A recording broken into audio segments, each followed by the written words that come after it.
The leaders of the companies that are the biggest culprits when it comes to abusing their team with immoral overtime hours don't spend each day figuring out how to be a-holes to their employees. John Briggs is a man on a mission. Where corporations abuse teams out of greed, small business owners do it for the sake of survival. CEOs in the US work an average of 10 to 11 hours a day, while employees work an average of 47 hours per week, with almost 40% of all workers hitting 50 hours or more each week. While we have morbidly created a myth that being busy is a sign of worth. A mission to give entrepreneurs a new Workday standard. Until I created a system that allowed for the caring leadership that I wanted to provide my team. So they avoid burnout and stay in business. I tested the system, tweaked it, tested it again and again until it worked. I call it the 3.3 rule. And jaw-dropping quarterly revenue increases. While other CPAs work a minimum of 55 hours. Of 492%. CPAs at my firm now average 42 hours a week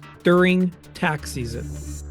So John Briggs is not just known for his expressive t-shirts and zooming in from a folding chair. I see you've upgraded your chairs, but for going against big four accounting firms with his new Workday normal rockstar business culture and jaw-dropping quarterly revenue increases of 492%. But how did he do it? Many people have been dying to know John's secrets, but fear not, because he recently put all of this stellar business advice from epic failures to his greatest successes into his new book, The 3.3 Rule, A New Workday Normal. Through his 12 plus years of entrepreneurship, he has learned that achieving a highly profitable business can be overwhelming, particularly with all the barriers and unknowns that new business owners are forced to deal with. Entrepreneurs can quickly become stressed out and often sadly give up on the mission that they set out for because of burnout. In much the same way that the body needs blood to survive, our economy needs small businesses, the lifeblood of the economy, in order to stay healthy and to grow more resilient. John Briggs is a man on a mission to give entrepreneurs a new Workday standard so they avoid burnout and stay in business by learning how to make more by working less. He walks the walk by battling against traditional CPA culture of overwork, underpay, pay your dues, and suffer while you're at it mentality by providing his team with the same new Workday normal, even during busy tax season. And he, his wife, and their 4 children live in Utah because that's where they make fry sauce. And it makes the inversion worth it this time of year, right, John? Would you please share your book fundamentals with everybody? Yeah, so my book is for business owners who want to fix the demand of nonstop work for themselves and their team. The core message is the most efficient workday consists of working up to 3 hours at a time, followed by a 30% recovery period. And the promise, if you take the book to heart, you'll extinguish burnout, regain control, and create an intolerance of unconscionable overtime work hours in your life. Okay, folks, raise your hand if that sounds like a book that you or somebody that you know needs, right? This is some good stuff. And it's just so timely. It's just so perfectly on the cusp of what everybody, I think, is feeling and trying to get some relief for. So I'm thrilled that you've got this out. Okay, so your first story, do we need to be set up for what it is that you're going to be sharing with us? This was effectively the manifesto that kind of set me on this journey of writing the second book. So I don't know if that's enough of a setup. I think that's great.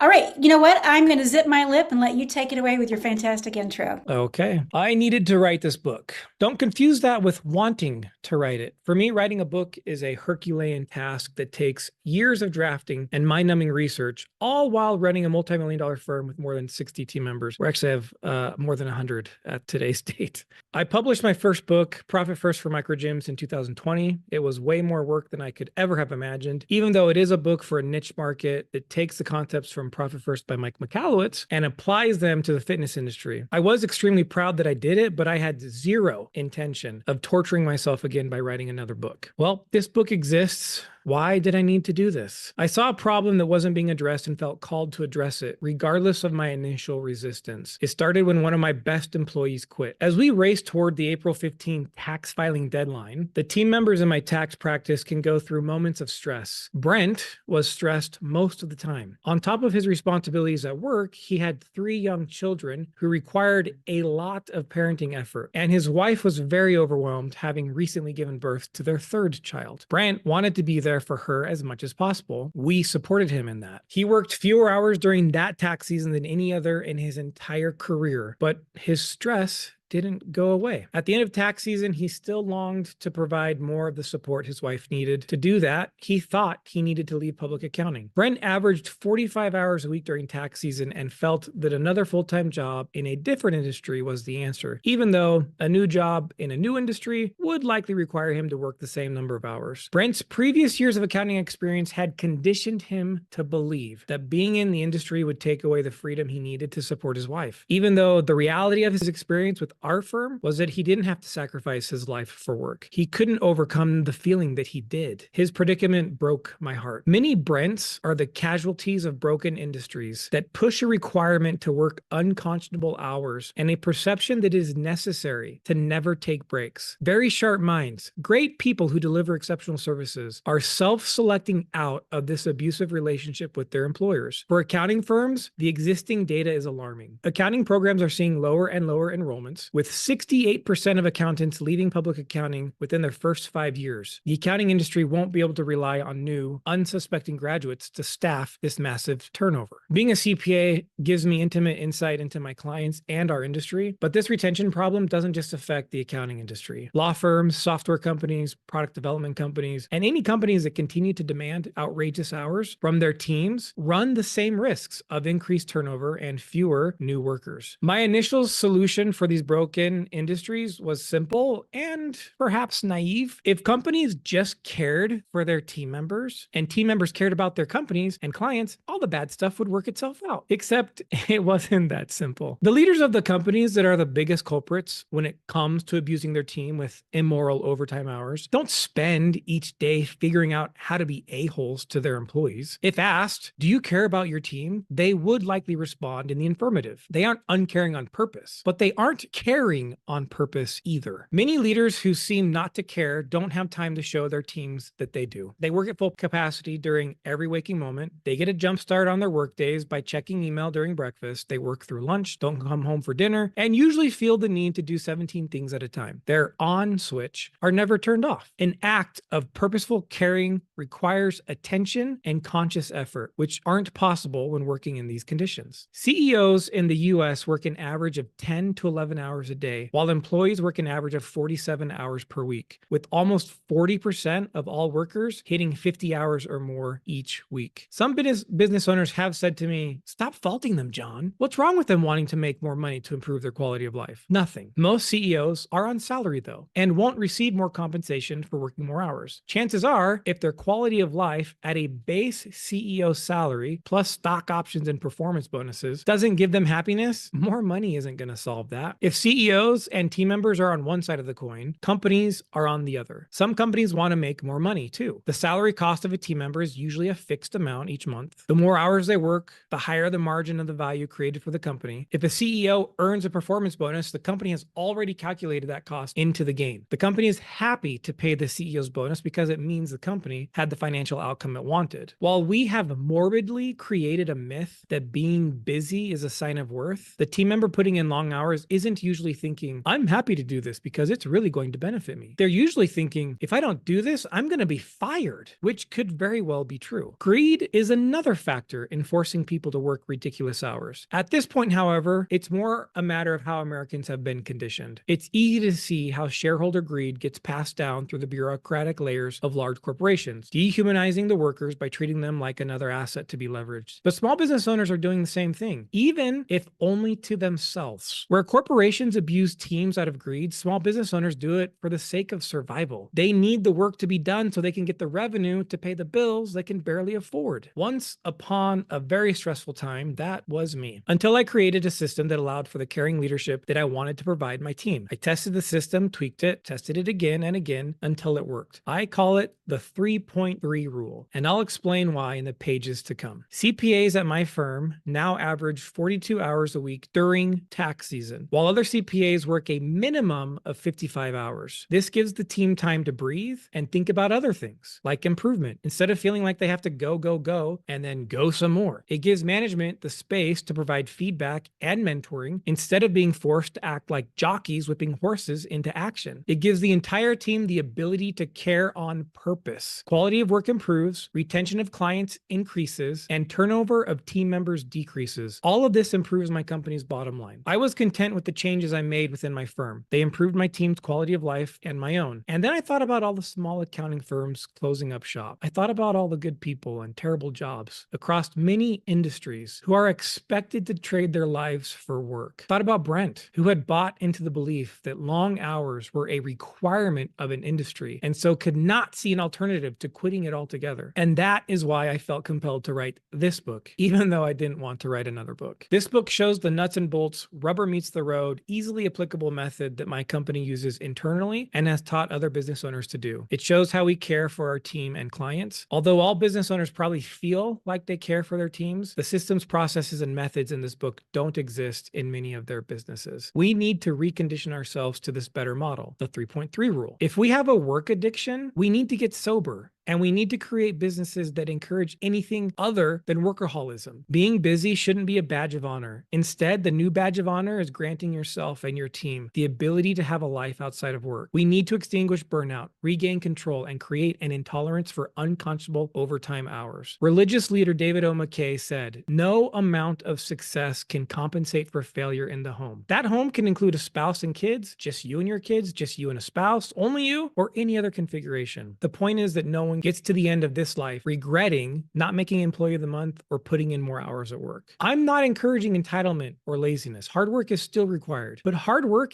isn't the same as excessive work. Be focused and efficient at work, then take time to have a life. The 1998 Pixar films A Bug's Life shares an applicable lesson. Hopper, the villain of the film, explains to his crew that they will be in big trouble if the ants they are bullying ever realize that they outnumber the grasshoppers. It is common for ants to provide some food to grasshoppers in exchange for the grasshoppers' protection of the ants. Hopper and his gang twist the natural cycle by bullying the ants to provide them with ample food so they will not be abused by the grasshoppers themselves. What a deal. Hey, we'll give you some protection from us. This is similar to what you see in the movies when the mob forces store owners on their turf to pay them for protection. The ants, of course, are terrified of Hopper. That fear pushes them to gather food not only for themselves, but also extra for the grasshoppers. Gathering their own food would only require standard work days, but the grasshoppers have them working nonstop. A business model that pushes nonstop work and countless overtime hours is absurd. While the ants did the grasshoppers' bidding, the ants resented and hated the grasshoppers, and arguably themselves because of it. In our lives, who are the grasshoppers? When I was at Deloitte, it was management and the entire traditional firm structure. When I started my own business, I was the grasshopper, even though I was also the ant. Demanding overtime hours and nonstop work makes us grasshoppers, even if that demand is just on us. We need to say goodbye to the currently accepted and tolerated model of the 8-hour workday. Businesses can grow and thrive with a new business model that focuses on team members working no longer than 3 hours at a time, followed by a break of no less than 30% of the time worked. The 3.3 rule is a solution for us and our teams, the fix for work-life imbalance and countless overtime hours. It's a solution that extinguishes burnout, allows us to regain our control, and creates a cultural intolerance for overtime hours, leaving all to feel optimistic, hopeful, and happy. I want to see a world where business owners aren't struggling or finding themselves in dark places due to negative stress or fear of ruining their businesses, waiting for the other shoe to drop. I want business owners to have relationships with their spouses, children, and loved ones that aren't dictated by the needs of their businesses 24/7. Rather than feel imprisoned by work, they should experience the full range of things this life was designed to provide. People, including business owners, should not be asked to sacrifice family time on a regular basis. I want to see companies design work environments where employees enjoy freedom similar to those of the business owners, where teams aren't overworked and have time for their lives. I want business owners to enjoy profitability, financial freedom, and time to build healthy relationships with all the important people in their lives. I want them to feel like they've never been happier, because ultimately we create our businesses so we can be happy. Absolutely outstanding. Fantastic. I mean, it feels revolutionary.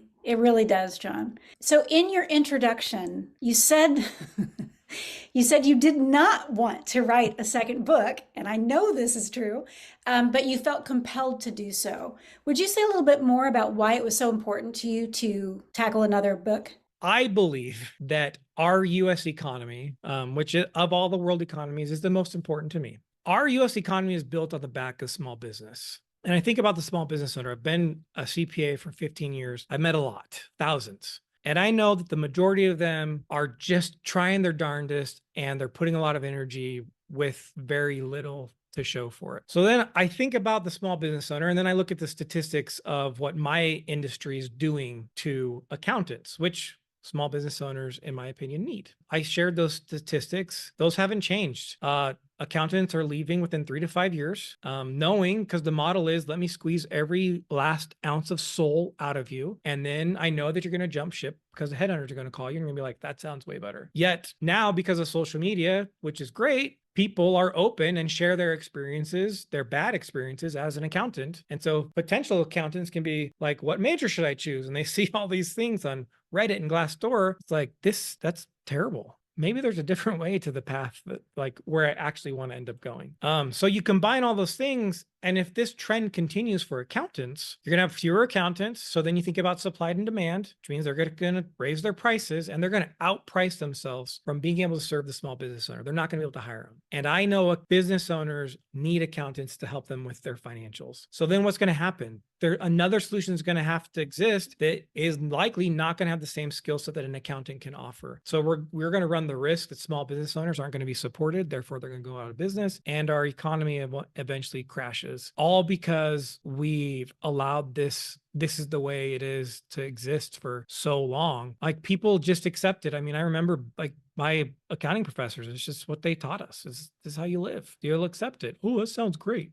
So you all are getting a little taste of the passion that we observed in a live edit several months ago when you were still trying to work on this manuscript and figure out what actually needed to go into it. And I remember you being very unhappy because you just didn't want to write another book, but also because it didn't have this passion in it. And AJ said, "What is your manifesto?" And that became the introduction to this fantastic book. How did it feel to tap into this knowledge that you have and to put pen to paper? I mean, the first thought that comes to mind when you say that is, nowadays with social media, I think sometimes passion unfiltered is dangerous. And a lot of times that passion is shared with lack of understanding on wherever the words are directed, right? We've all read the comments on social media sometimes thinking like, wow, that's super mean to say. And so obviously I have a disdain for the accounting industry who have forced us through this thing. But, like, unfiltered, I could probably say some things out of context. I could say things maybe too harshly so that maybe they're not received the way I want them to. So being able to put pen to paper allowed me to think through, especially the way AJ teaches us as authors, to think through, well, what would the arguments be? So I could add the context in so that I feel like my passion, energy in the manifesto comes across in a way that's respectful while also showing that there's got to be a better way. And so maybe those who need to hear it, and it's not just accounting firms, maybe some of the other people who lead corporations will receive the message the way I intended it to be, which is to help the world, not just make them feel bad for, doing what they're doing to people. Yeah, I definitely think that this book is has a much broader audience than just accountants. I think this has broad strokes that can apply to a lot of different businesses. And we've already had some people in the chat say that it's just like the absolute perfect time. You have a selection from chapter 1 that you're going to share with us, right? Yes. All right, take it away. You look like the hunchback of Notre Dame. Your hands feel twice as heavy, and they drag your arms down and pull your shoulders forward. Your leg muscles ache with fatigue, and you fear your knees will give out at any moment. You wonder if someone made the soles of your shoes out of cement. You can't pick up your feet, so you shuffle instead. If someone saw you coming, they would easily mistake you for zombie, a Quasimodo zombie. This isn't a description of how you feel after a long, hard workout. This is you leaving work at the end of the day. Running a business can be hard. You are doing everything you can to be successful, or maybe just to stay afloat, and you are exhausted. You have dark bags under your eyes, and they feel swollen and dry. You're carrying the weight of the world on your shoulders. Some days you lack the energy to even lift your head. And it gets worse. Your team feels the same way. The rat race, they call it, but it hardly feels like a race at all. Comparing it to a rat on a wheel is an injustice, for at least that little creature is in motion. You, on the other hand, feel trapped and drained, yet you keep moving, striving to keep up, and somehow convince yourself that you are winning. This is how I felt at the end of my time with Deloitte, a Big Four accounting firm, and during the early years of growing my own firm. The amount of overtime we require of ourselves and our teams is oppressive, and it's detrimental to our health, wealth, and happiness. We need a better solution. I remember how the days blurred together when I was working more than 70 hours a week. I would wake up before anyone else in the house, get ready for work, get into my rust bucket, think about work while driving to work, and then fill my entire day with work, and more work. As the day progressed, mental fatigue decreased the quality of my work. Then the mid-afternoon munchies hit, so I'd go on the hunt for something to snack on. Hello, Mr. Vending Machine, aren't you looking divine today? Giving the sugar 5 minutes to kick in, I'd try to work some more, but tasks took longer than they should have. Yet another wet blanket on my mood. Finally, it would be time for a dinner break. I'd allow myself a whopping 10-minute break to stuff my face as fast as I could swallow, since chewing took too much time. Yum. Then back to work again, followed by more, what's that word again? Work. How about even more after that? Long after sunset, I'd find myself staring at something on my screen far too long. But instead of taking that as a sign that I should go home, I'd commit to getting one last thing done. Then I'd drive home, tiptoe through my house so I didn't wake up my wife, spend 3 minutes winding down, and collapse into bed. And that was just a typical Saturday. Most business owners are optimists, or we wouldn't have started our businesses in the first place. We keep holding out for that big payoff. We power through the physical and mental exhaustion of the work week, the 7-day work week. We view our mental, physical, and emotional fatigue as a sacrifice. We are convinced that we'll find the holy grail of a perfect life at the end of the journey. Someday we'll have the business success we want, the compensation we want, the free time we want. Money will no longer be the dominant factor in our decision making. We'll watch our favorite game show and while drinking our beverages of choice and laugh at the $50,000 grand prize. I make that in a month, we'll say to ourselves. We'll take tons and tons of vacation. We'll finally get to see our children grow up while experiencing amazing things with them and building memories that each of us will cherish forever. We'll enjoy evening time with our family, eating dinner, playing board games, watching movies, doing 5,000-piece puzzles, and tucking our kids into bed. Good night, John Boy. We'll even make time for our health. No longer chained to work, we will finally be in control of our lives. We want that holy grail for our teams too. We think that the long hours are temporary and that our talented employees will be rewarded in the end. We ignore the red flags that warn us this is no way to live, holding out for the win, until we start to lose our health, our relationships, our best employees. Something's gotta give. How I became human again. When I started my firm, I hustled and ground my way to becoming a zombie. 80-hour weeks were the norm, with occasional 110-hour weeks. I kept adding new clients, and I got to the point where I had to hire help. As my firm grew, I didn't just keep eating brains. I also started feeding brains to my team. I was leading them down the same hustle and grind zombie path that I was on. Hey, come with me. I'm too busy to realize my life is miserable. Wanna join me? I lived with the unceasing anxiety that I would find myself in a situation where there was enough cash to pay either my team or myself, but not both. As my team grew, the guilt of creating brain addicts got to me, and I wanted to shield my team from zombification as much as possible. But my zombiedom continued. My home life consisted of limited interactions with my kids in the middle of the night when they woke up and I was trying to rock them back to sleep. There were piles of fast food, trash, and junk food wrappers in my office garbage can, and that diet led to rapid weight gain. And I kept my zombie shuffle looking like a beat-down boxer after facing Mike Tyson pre or post ear bite. In short, I was stressed, fatigued, and unhappy. Serendipity happened. To get my CPA license, I needed to join a group that could sign off as supervisors of my required hours worked. And it just so happened that they offered me some admin and base level accounting support. This freed up enough of my time that I wasn't working nonstop. I had sufficient breaks during the day. It was nice. I didn't need as many brains to curb my zombie appetite. I was home more often for dinner during tax season. I had time to deepen client relationships, which made finding new ones easier and existing client loyalty stronger. Unfortunately, this was an accidental discovery, and I didn't realize at the time that I had witnessed a glimpse of a better model. For some time, I went back to my old ways of eating brains and working long hours. It will eventually work out, I would tell myself. I'm doing what everyone else does. Herd mentality will work out. This is the way. I'm not that tired. Can I get a double serving of brains for lunch? I'm doing this for my kids' future. And the BS continued vomiting in my thoughts. I knew I had to offer a path so my team could graduate from the Big Four approach into a higher way of life. A way of life that rewarded good results, not quantity of hours, with time, flexibility, happiness, and overall life satisfaction. Brain-free, of course. But how? The turning point came during an interview process for a new accountant. I found myself in the fortunate situation of having two great candidates to choose from. My wife and I made some personal sacrifices and found the money to hire both. This spread out the workload, which allowed both new hires and me enough work, responsibilities,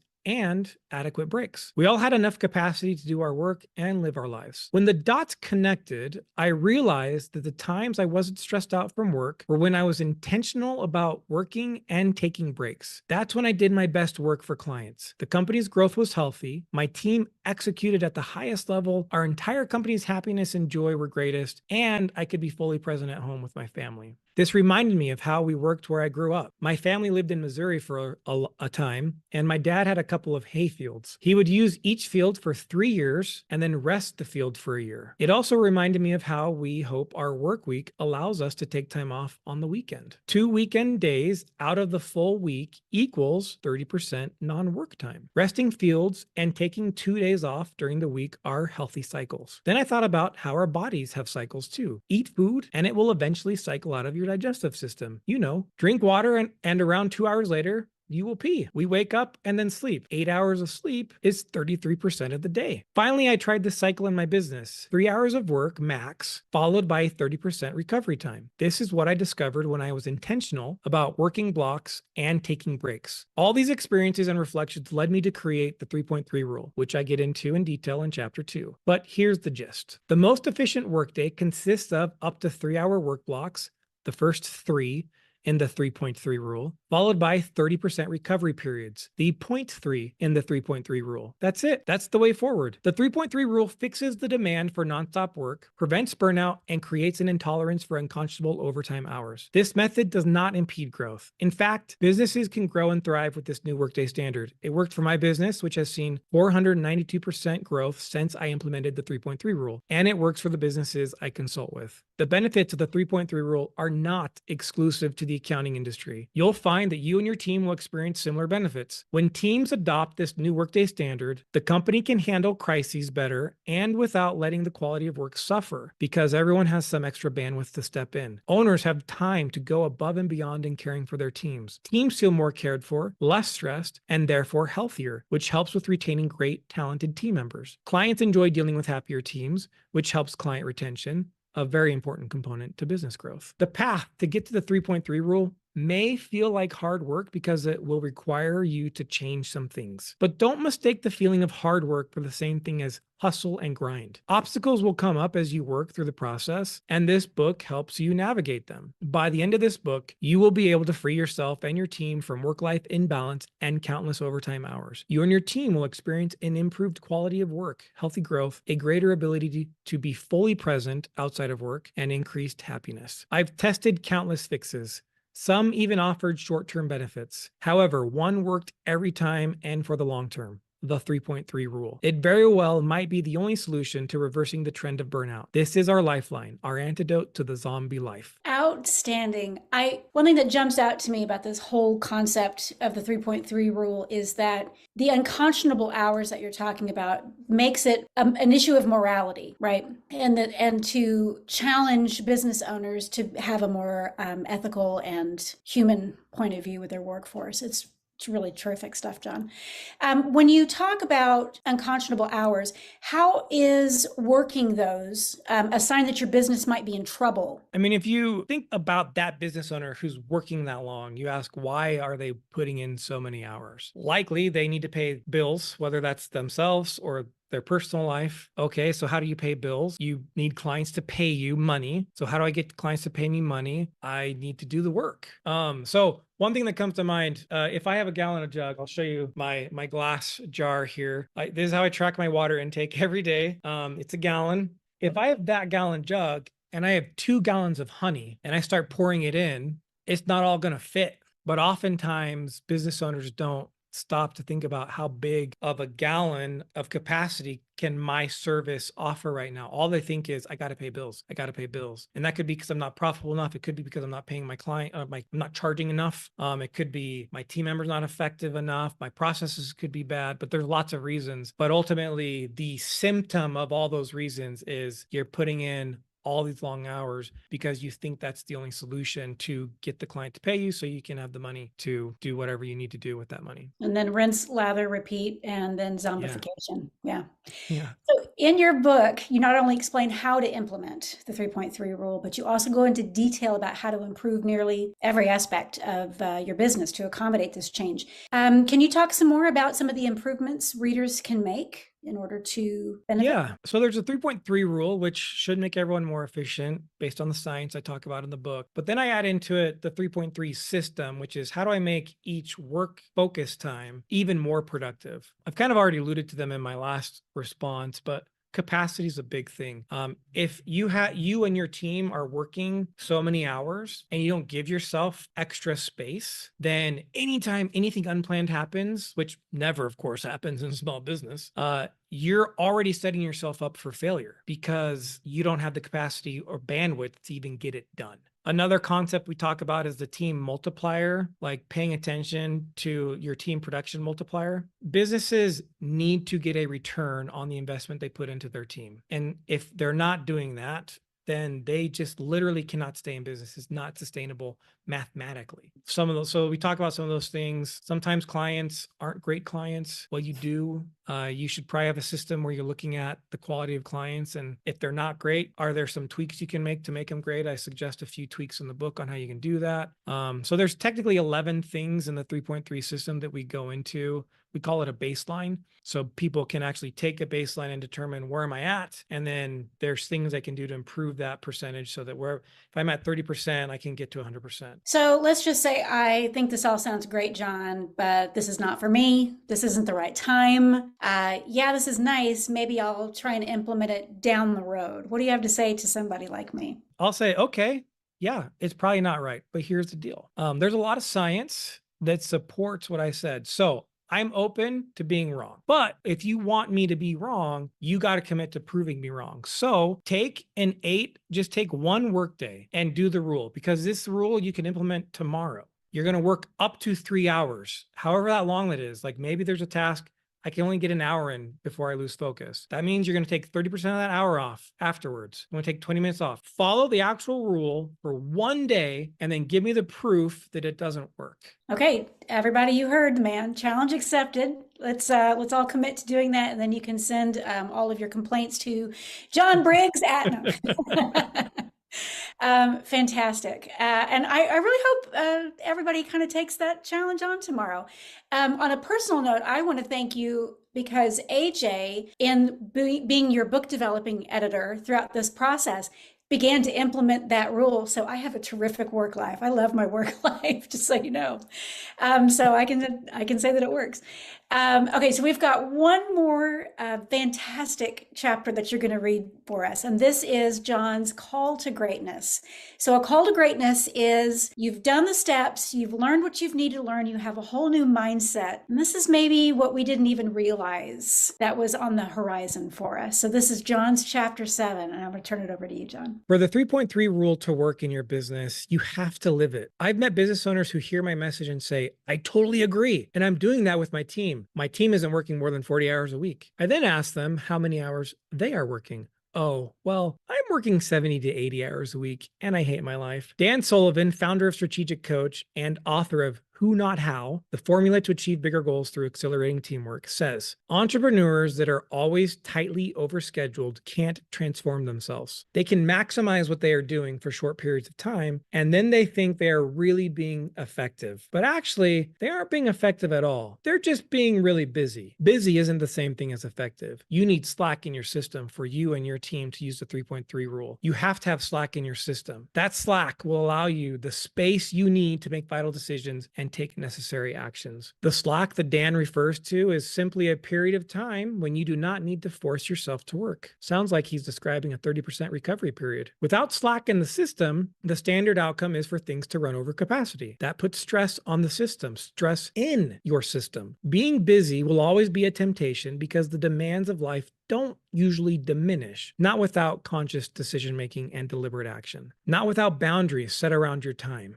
Being efficient is better than being busy because you are more productive and you get things done. But efficiency's ugly tag-along cousin is busyness. Efficient people run a high risk of remaining busy because instead of saying, look what I did, they say, I can do even more now. The 3.3 rule creates boundaries for the efficient person. Confirmation bias. Change, even change attached to a strong desire like reclaiming life outside of work again, can be elusive thanks to confirmation bias. We are up against a century of the 8-hour workday, 40-hour workweek bias. Can it change? Seth Godin says, worldview is the term I use to refer to the rules, values, beliefs, and biases that an individual consumer brings to a situation. Worldviews are the reason that two intelligent people can look at the same data and walk away with completely different conclusions. It's not that they didn't have access to the data or that they have poor reasoning skills. It's simply that they had already put themselves into a particular worldview before you even asked the question. In The Crucible of Doubt, Reflections on the Quest for Faith, authors Terrell and Fiona Gibbons further explain, we all inhabit geographical, linguistic, and social worlds that shape our vision and our impressions of what is normal, what is real. Our worldviews, our biases, influence the questions we ask, but they can also get in the way of asking the right questions. They continue. They can get us off on the wrong foot,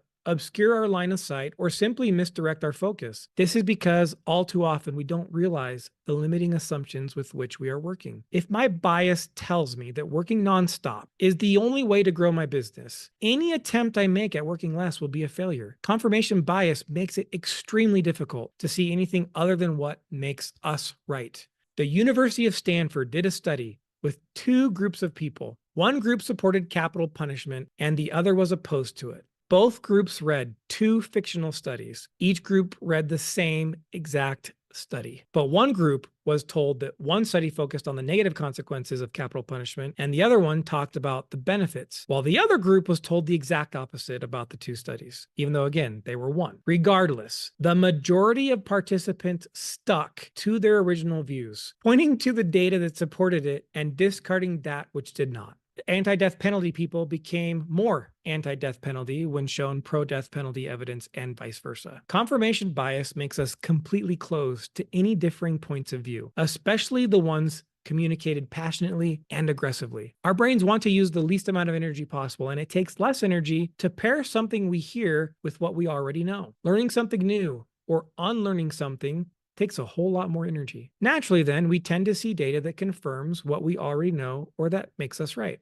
Each of us has some level of confirmation bias. It'd be great if hopping on one leg for 17 seconds, pinching both earlobes at the same time for 3 seconds, and then doing 6 jumping jacks would cure confirmation bias. It doesn't. I asked my kids to try, and they are still biased in favor of my wife, who is their favorite parent. But we can overcome bias by being curious and asking more questions. Consider the opposite is a useful approach. For example, if the way it is in your industry is the acceptance of impossible work hours, you should consider the opposite. Unconscionable work hours are unacceptable. What is an alternative? You've read this far, so you already have an answer for that. But what is the alternative for you? What if horrendous work hours are unacceptable for you? What is the alternative? It all started with a simple concept, the 3.3 rule, which has transformed not only my workday, but also the trajectory of my entire business. On August 11th, 2022, while I was finishing up a 30-minute recovery block, I received a text. I sat next to a guy named Steve on my flight who said he needs an accountant. Here's his number. Thanks, Kat, I texted back. I rarely take sales calls anymore, but Kat is special and I call the people she asks me to call. Steve and I spoke on October 15th.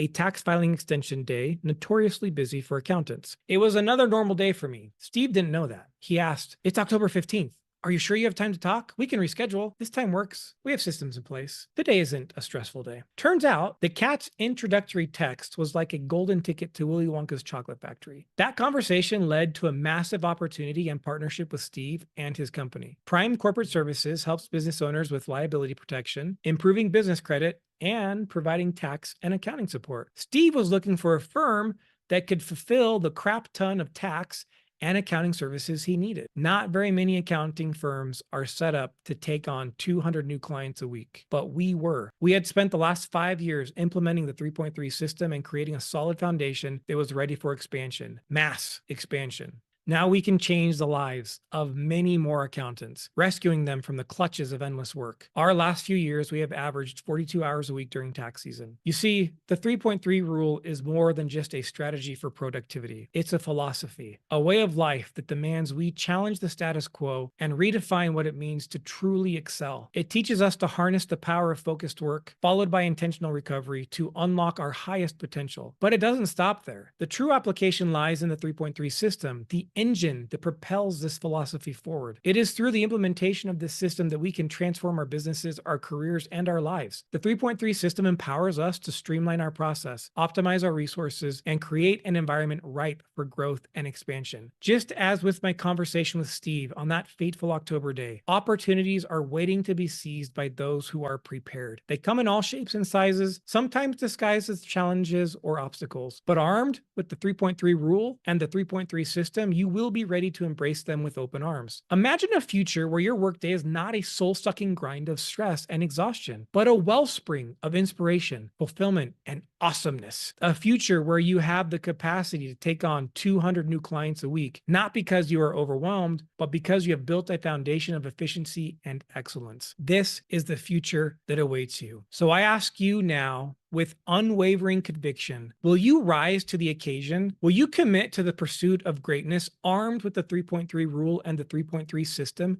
as your guiding principles? Will you 3.3 it? The choice is yours, and the world eagerly awaits your answer. Let your story be the one that inspires others to challenge norms, reimagine what is possible, and create ripple effects of success. Embrace the power of the 3.3 rule and let it be the catalyst for your transformation. Together, let us embark on this journey toward a future filled with extraordinary achievements, untapped potential, and a legacy that will endure for generations to come. The time is now, and greatness awaits. Woohoo! That is a powerful ending. And John, I just want to say you're the man brave enough to demand that we all consider the accountants. Won't someone think of the accountants?